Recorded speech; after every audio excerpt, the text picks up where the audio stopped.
गहन मास गए जात बा फगुनावा, गहन मास गए जात बा फगुनावा। ए भौजी हमारो करा द गवनावा, ए भौजी हमारो करा द गवनावा।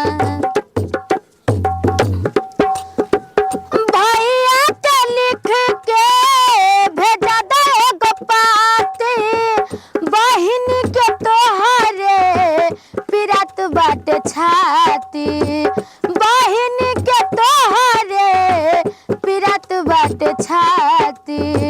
सुतला में देख ले अटपट सपनावा, सुतला में देख ले अटपट सपनावा।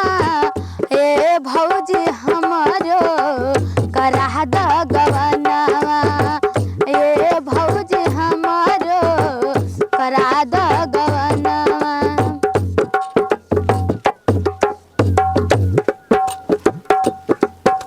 अगला बजर पड़ो बभना के पतरा, गवन के हमारे बनत नइखे जातरा।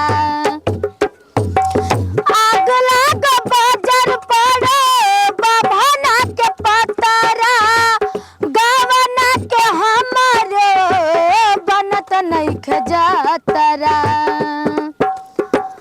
अंग अंग बेधता हमारा बदनावा, अंग अंग बेधता हमारा बदनावा। ए भौजी हमारो करा द गवनावा, ए भौजी हमारो करा द गवनावा।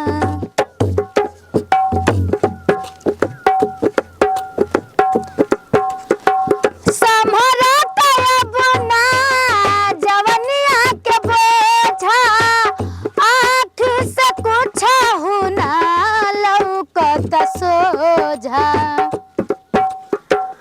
समरा तबना जवनिया के बोझा, आँख से कुछ हुना लौकत सोझा।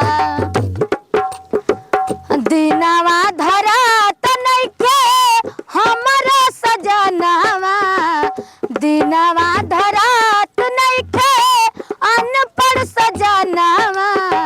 ए भौजी हमारो करा द गवनावा, ए भौजी हमारो करा द गवनावा, ए भौजी हमारो करा द गवनावा, ए भौजी हमारो करा द